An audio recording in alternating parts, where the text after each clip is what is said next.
Hello guys, welcome back to my channel. সবাই তোমরা কেমন আছো? আশা করছি খুব খুব ভালো আছো। চলো শুরু করছি আজকে একটা নতুন ফ্রেশ ব্লগ নিয়ে। তো আজকে সকালে উঠে পড়েছি, উঠে আমার সমস্ত কাজ মোটামুটি হয়ে গেছে। তো এখন রাত্রির বেলা কালকে যেগুলো বাসন পড়েছিল, তো সেই বাসনগুলোকেই আগে চলো ধুয়ে নিই। তো কালকে রাত্রির বেলা যেহেতু একটু বেশি টিফিনেও খাওয়া হয়েছিল চাউমিন, আর রাত্রিরে করা হয়েছিল রুটি, তো সেই কারণেই একটু বেশি বাসন পড়েছে। তো সকালবেলা একটু ওই জন্যই আগে বাসনের কাজটা সেরে নিচ্ছি। তো এদিকে আমার ঝাঁট দেওয়া হয়ে গেছে। আজ যেহেতু বৃহস্পতিবার তাই আমি নিরামিষ খাই। তো চলো তোমাদের সাথে একটা নিরামিষ পদ শেয়ার করি। সেটা হচ্ছে আজকে পনির দিয়ে গাজর আলুর তরকারি করব। তো প্রথমেই দেখো পনিরগুলোকে আমি পিস পিস করে ছোটো ছোটো করে কিউব করে কেটে নিয়েছি। তো আলুগুলোকেও লম্বালম্বিভাবে কেটেছি, গাজরগুলোকেও ছোটো ছোটো করে কেটে নিয়েছি। আর এরপর দিয়েছি এখানে হচ্ছে ক্যাপসিকাম দিয়েই মোটামুটি আজকে করে নিয়েছি। তো আরও সবজি অ্যাড করা যায় এতে, তো আমি আর বেশি কিছু সবজি যেহেতু বাড়িতে ছিল না ওই জন্য আর দিইনি। তো দেখো প্রথমে আমি গাজর আর আলুটাকে ভালো করে ভেজে নেব। খুব বেশি যে লাল করে ভাজতে হবে সেরকম নয়, মোটামুটি ভাজলেই এখানে হয়। কারণ পনিরের তরকারিতে খুব বেশি খড়ো করে ভাজারও দরকার আছে। তো এরপর আমি এগুলোকে তুলে নিচ্ছি, তুলে নিয়ে এরপর আমি ক্যাপসিকামটাকে ভেজে নেব।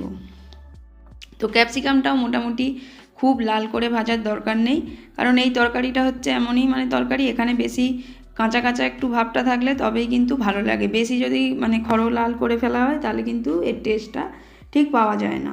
আজ তোমাদের দাদাভাইকে সকাল 8টায় বেরিয়ে যেতে হয়েছে। তো অন্যদিন কিন্তু 9টাতে যায় অফিস, কিন্তু আজকে 8টায় যেতে হয়েছে। তার কারণটা চলো তোমাদের সাথে বলছি। তো আজকে হচ্ছে আমাদের এখানে আসবেন হচ্ছে আমাদের দেশের প্রধানমন্ত্রী নরেন্দ্র মোদী।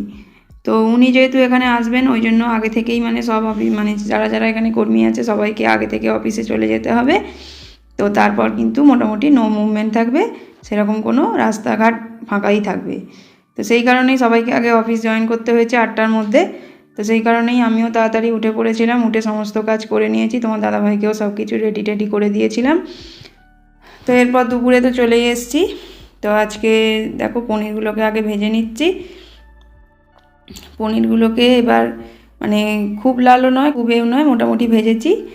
আর এটা হচ্ছে তোমার গরম মশলা আর একটু জিরে মেশানো আছে, তো এটাই আর কি ফোড়ন দিতে হবে। তো মেন এখানে ইনগ্রিডিয়েন্ট কিন্তু গরম মশলা ছাড়া কিন্তু এই পনিরের তরকারিটা ইনকমপ্লিট হয়ে যাবে। তো এটা কিন্তু দিতেই হবে।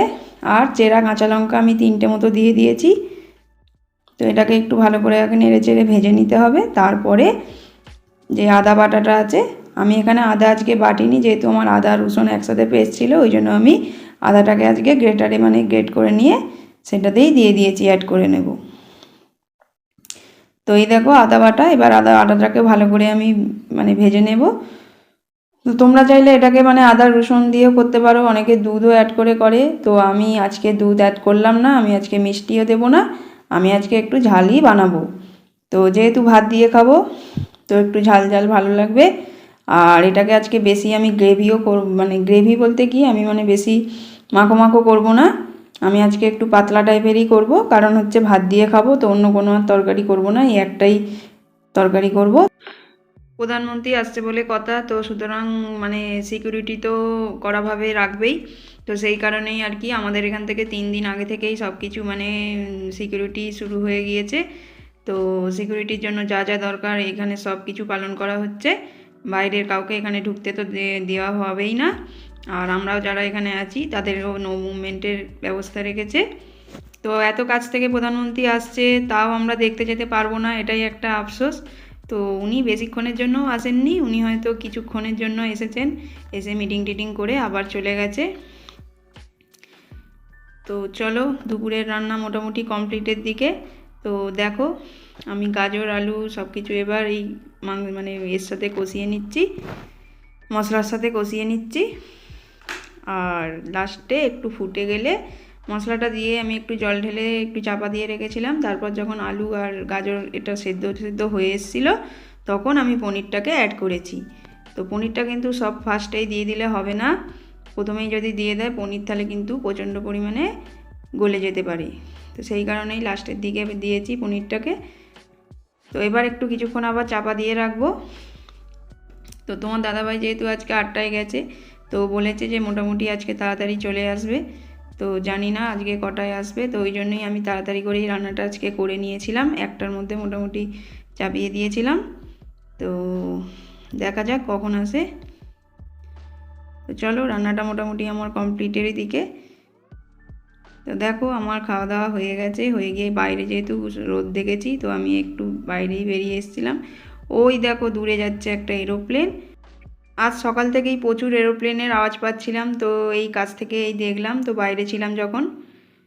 তো দেখো সন্ধে হয়ে গেছে, মেয়েকেও আমি পড়তে বসিয়ে নিয়েছি, তো মেয়ে এখন বসেছে। তো মেয়েকেই কিছু কাজ দিয়েছিলাম, চলো দেখি কি করলো ও। তো মোটামুটি করেছে। তো চলো, তোমার দাদাভাইয়ের আসার আবার টাইম হয়ে গেল। তো চলো বন্ধুরা, ভিডিওটা আজকে এইখানেই রাখছি। তোমরা সবাই ভালো থেকো, সুস্থ থেকো, সাবধানে থেকো। আর ভিডিওটি যদি ভালো লাগে অবশ্যই তোমরা একটা লাইক করে দিও। তো চলো আজকে এই পর্যন্তই, সবাইকে টাটা।